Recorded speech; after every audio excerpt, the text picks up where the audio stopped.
ဒီနေ့ဗီဒီယိုမှာတော့ CapCut Pro ကိုဘယ်လိုဝယ်ကြမလဲဆိုတာလေးကိုကျွန်တော်တို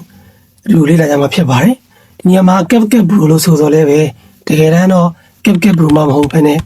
Gemini ChatGPT စတဲ့ဒီလို app တွေကိုဒီလိုမျိုး AI tools တွေကိုကျွန်တော်တို့က Premium ဒါမှမဟုတ် Pro စသဖြင့်ဝယ်ချင်တာဆိုရင်လည်းဒီနည်းလမ်းဒီအဲ့လိုဖြစ်ပါတယ်ဆိုတော့ကျွန်တော်တို့စလိုက်ရအောင်ဗီဒီယိုလေးတော့နည်းနည်းလေးတော့ရှိမယ်လို့ထင်ပါတယ်ဆိုတော့ကျွန်တော်တို့မစခင်မှာတော့အရင်ဆုံးကျွန်တော်လောက်ရမယ့် step by step တွေကိုပြပြပေးမှာပေါ့နော်ဒါပေမဲ့ဒီကတော့ကျွန်တော်တို့ Play Store ကနေဝယ်မယ်ပေါ့နော် Play Store မှာဆိုရင်တကယ်တော့ကျွန်တော်တို့ရဲ့ Google account မှာထည့်ပြီးဝယ်မှာပေါ့နော်အဲ့ဒီမှာကျွန်တော်တို့ရဲ့ဒီ Master Card ကိုကျွန်တော်တို့ထည့်ပြီးတော့ဝယ်လို့ရတယ် Master Card ကလည်းပဲအရင်တော့လို့ဘန်ဒီမှာလုံးဆရာမလို့ကျွန်တော်တို့ရဲ့ဘန်အကောင့်ရှိရင်အဲ့ဒီမှာ Virtual Card အနေနဲ့ကျွန်တော်တို့ fan တီးလိုက်လို့ရတယ်နောက်တစ်ခုကအဲ့ဒီကရလာပြီဆိုရင်ကျွန်တော်တို့ကဘယ်ပေးမှန်းကိုသုံးပါလဲပေါ့နော်ဘယ်နိုင်ငံရဲ့ပေးမှန်းကိုသုံးပါလဲမြန်မာပေးမှန်းလားဒီထိုင်းပေးမှန်းလားပေါ့အကယ်၍မြန်မာပေးမှန်းကိုသုံးမယ်ဆိုရင်ကျွန်တော်တို့ရဲ့ Google account ဒီ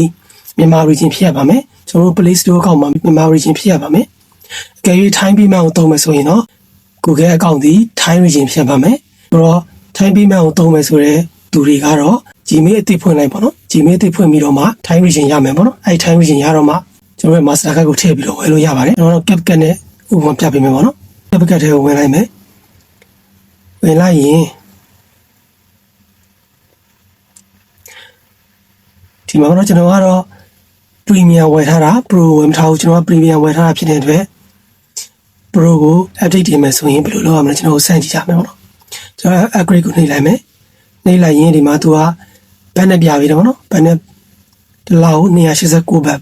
်အဲ့တော့ကျွန်တော်ဒီမှာ purchase ကိုနှိပ်မယ်ဒါဒီမှာဆိုရင်တော့ကျွန်တော်ကဒီ Master Card ထည့်ပြီးသားမလို့ဒီလိုပေါ်နေရပါတော့အဲဒါကျွန်တော်က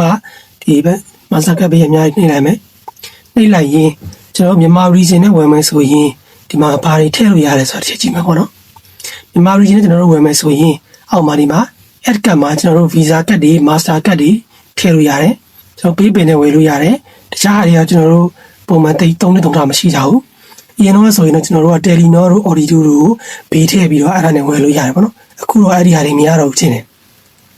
ဆိုတော့ဒီမှာကမြန်မာကျွန်တော်ရဲ့ Gmail ဒီအကောင့်ကဒီမြန်မာ region ဖြစ်နေတဲ့အတွက်သူကဒီလိုပြပေးတာပေါ့နော်အကယ်၍ Thai region ဖြစ်မယ်ဆိုလို့ရှိရင်တော့ဒီဖုန်းပေးထည့်ပြီးတော့ဝယ်လို့ရတယ်ပြီးရင် Thai ban ထည့်ပြီးဝယ်လို့ရတယ်တခြားသောဟာတွေထည့်ပြီးဝယ်လို့ရတယ်ပေါ့နော်တခြားဘဏ်အကောင့်တွေပါထည့်ပြီးတော့ဝယ်လို့ရတယ်ကျွန်တော်ကတော့ဒီညမှာ True Money နဲ့ဝယ်တဲ့နည်းကို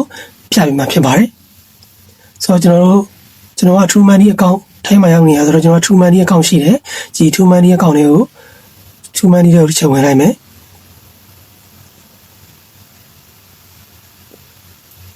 ဝင်လိုက်ပြီးရင်ဒီဘက်ဆုံးအောက်တော့မှာအကောင့်ဆိုတာရှိတယ်ပေါ့နော်အကောင့်ကိုနှိပ်မယ်ပြီးရင်ဒီမှာ True Money Master Card အဲ့ဒီကောင်နှိပ်မယ်နှိပ်လိုက်ရင်ကျွန်တော်ကဖွင့်ထားပြီးသားမလို့ဒီနေရာမှာကတ်တွေပေါ်နေတာမဖွင့်ရသေးတဲ့လူတွေဆိုရင်တော့အခုမှကတ်ကိုစပြီးတော့ create လုပ်လို့ရတယ်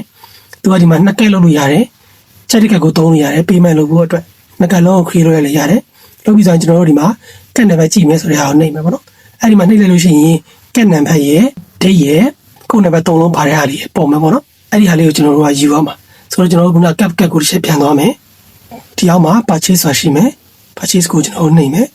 နှိပ်လိုက်ပြီးရင်ပြဿနာဘာလဲဆိုတော့ကျွန်တော်တို့ကဒီနေရာမှာကျွန်တော်တို့ကဖုန်းထဲမှာပထမဆုံးထည့်ထားတယ်ကျွန်တော်တို့ရဲ့ဒီ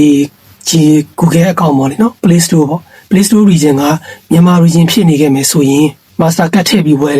ဝယ်လို့မရဘူးပေါ့နော်အဲ့တော့ကျွန်တော်ကဘယ်လိုလုပ်ရမလဲဆိုတော့ပထမဆုံးနည်းလမ်းတစ်ခုဒီကျွန်တော်တို့ဖုန်းထဲမှာရှိနေတဲ့ Thai region မဟုတ်တဲ့ Gmail account တွေအကုန်လုံးကိုအရင်ဆုံးထုတ်ပြရမယ်အရင်ဆုံးအဲ့လို Gmail account တွေအကုန်လုံးကိုထုတ်လိုက်ပြီးရင်အခုငွေချေမဲ့နေရာလေးကိုဝယ်မဲ့နေရာလေးကိုပြန်လာလိုက်ပါတော့ Gmail account တွေကိုအကုန်ထုတ်ပြီးရင်စောစောအသစ်ဖွင့်ထားတဲ့ Gmail Thai region Gmail account တစ်ခုတည်းကိုပဲချန်ထားပြီးတော့ကျွန်တော်တို့ကဒီ purchase ကိုနှိပ်ဟုတ်နော် purchase ကိုနှိပ်မယ်ပြီးရင်ကျွန်တော်ဒီနားမှာနှိပ်လို့ရှိရင် Master Card ထည့်မဲ့ဒီမှာ add card ဆိုတဲ့နေရာလေးပေါ်လာလိမ့်မယ်ကျွန်တော်အဲ့ဒါလေးကိုနှိပ်မယ်နှိပ်လိုက်ပြီးရင်စောစော card number ရဲ့ဒီမှာdate ထည့်မယ်ပြီးရင်ဒီမှာ security code ထည့်မယ်အားလေးကိုထည့်လိုက်ထည့်ပြီးရင်ကျွန်တော်တို့က iCard ကိုထည့်ပြီးရင်ကျွန်တော်တို့ကဝယ်လို့ရသွားပြီဆိုတော့ဒီနားလေးမှာကကျွန်တော်တို့ရဲ့ Thai account home ဟုတ်တစ်ချက်စစ်လိုက်စစ်ပြီးရင် Thai ထည့်လို့ရပြီပေါ့နော်ဒါတော့ကျွန်တော်မြန်မာ region နဲ့ပြထားတာမဟုတ်လို့တကယ်တမ်း Thai region ဆိုရင်ဖုန်းပေနဲ့ဝယ်လို့လည်းရတယ် ဖုန်းပေထည့်ပြီးဝယ်လို့ရတယ်ဘဏ်အကောင့်ထည့်ပြီးဝယ်လို့ရတယ်ဒီ master card တွေထည့်ပြီးဝယ်လို့ရတယ်ပေါ့နော်အဲ့တော့ကျွန်တော်တို့ဆက်ပြီးတွေ့ရမယ့်ပြဿနာကကျွန်တော်ကဒီမှာအကောင့်ဝယ်လိုက်ပြီဝယ်လဲပြီးတော့ကျွန်တော်တို့ကစောစောကထုတ်လာတဲ့ Gmail ကျွန်တော်တို့ပထမ3နဲ့ကျွန်တော်ထုတ်လိုက်တဲ့ Gmail ကိုကျွန်တော်ပြန်ထည့်လိုက်ပြီထည့်ပြီးနောက်တစ်ခေါက်ကျွန်တော်တို့ကဒီကောင်ကိုတက်တန်းတိုးမယ်ပေါ့စသဖြင့်ဝယ်မယ်ပေါ့အဲ့လိုမျိုးကျွန်တော်တို့ကလုံးမဲ့အချိန်မှာခုနလို purchase ကိုနှိပ်တဲ့အချိန်နဲ့ကြာရောစောစောက Thai origin နဲ့မဟုတ်ဘဲနဲ့ကျွန်တော်တို့ရဲ့ပထမထည့်ထားပြီးသားမြန်မာ origin Play Store နဲ့ကျွန်တော်တို့သွားပြီးချိန်နေပြီပြဿနာအဲ့ဒီမှာကျွန်တော်တို့က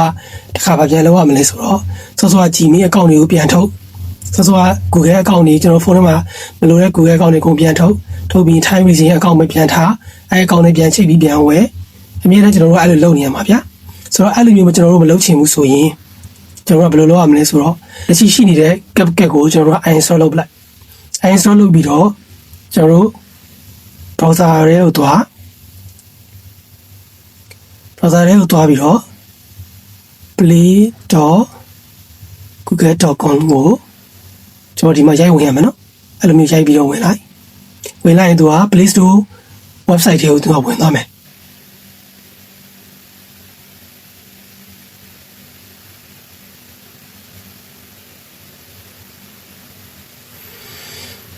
Wi-Fi လိုင်းနဲ့ကြာနေပါတော့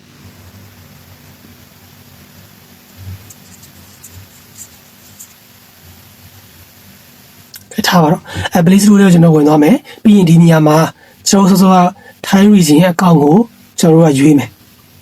ဒီအချိန်မှာကျွန်တော်တို့ကဖုန်းထဲမှာဘာအကောင့်မှရှိအကုန်အဆင်ပြေရနော်တခြား Thai origin မဟုတ်ဘဲနဲ့တခြားမြန်မာ origin ဖြစ်နေတဲ့ Play Store အကောင့်တွေ Gmail အကောင့်ထည့်ထားတဲ့ပြဿနာမရှိဘူးအဓိကဒီနေရာရောက်သွားပြီဆိုရင်ကျွန်တော်တို့ဒီညာဘက်တောက်မှာရှိတဲ့အကောင့်လေးကိုကျွန်တော်တို့က Thai origin အကောင့်ကိုရွေးပြီးရင်အဲ့ထဲမှာ Play Store ကနေပြီးအဲ့ဒီ website တွေကနေပဲ CapCut ကိုရှာဒါမှမဟုတ်ရင်လည်းတခြားကိုဝယ်ခြင်းနဲ့ software တစ်ခုကိုရှာပြီးတော့အဲ့ဒီကနေကျွန်တော်တို့က software ကိုတောင်းလို့ရှိရင်မှသူကဘယ်ဖုန်းမှာ install မှာလဲလို့သူကမေးလိမ့်မယ်မေးရင်ကျွန်တော်တို့ဝယ်ခြင်းနဲ့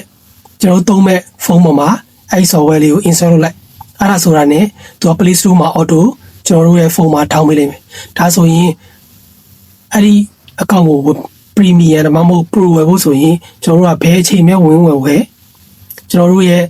Play Store region ကချိန်နေတဲ့အကောင့်ဒီအမြဲတမ်းကျွန်တော်တို့ဝယ်ခြင်းနဲ့ Thai ဆိုလဲ Thai ပေါ့နော်ဒီ region အမြဲတမ်းဖြစ်သွားပါပြီအဲ့ဒါဆိုရင်ကျွန်တော်တို့နောက်တစ်ခေါက်ဝယ်ခါနေတိုင်းကျွန်တော်ဖုန်းထဲမှာရှိတဲ့ဒီ Gmail account တွေကိုခဏထုတ်ရတာမျိုးမဖြစ်တော့ပါဘူးဒါဆိုရင်ချိန်တဲ့အချိန်မှာဝယ်လို့ရတာပါပြီ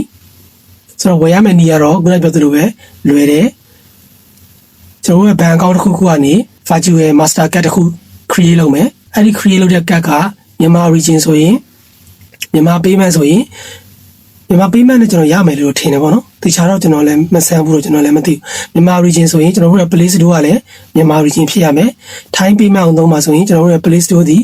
Thai region ဖြစ်ရပါမယ်အဲ့လို region တူသွားပြီဆိုရင်အဲ့ဒီမှာအဲ့ဒီကျွန်တော်တို့စောစောက create လုပ်လိုက်တဲ့ virtual master card ကိုအဲ့ဒီမှာထည့်လိုက်မယ်ထည့်ပြီးကျွန်တော်တို့ကဝယ်လို့ရပါပြီအဲ့ဒီလိုမျိုးဝယ်ပြီးသွားတဲ့အချိန်မှာကျွန်တော်တို့ကလာတိုင်းတက်တန်းတိုးတာမျိုးမဖြစ်စေချင်ဘူးဆိုရင်ကျွန်တော်တို့ရဲ့ဒီ Google account ရဲ့ payment and subscription ဆိုတဲ့ထဲမှာဝင်ပြီးတော့မှ cancel လုပ်လိုက်လို့ရှိရင်သူကလာတိုင်း auto တက်တန်းတိုးနေရမှာမဖြစ်တော့ပါဘူးကျွန်တော်တို့တက်တန်းတိုးခြင်းတဲ့အချိန်မှာမှပြန်ပြီးတော့စောစောပြောလုပ်ခဲ့တဲ့နေ့တိုင်းပြန်တိုးလိုက်ရင်အဆင်ပြေပါပြီအားလုံးပဲစီမီကြပါစေ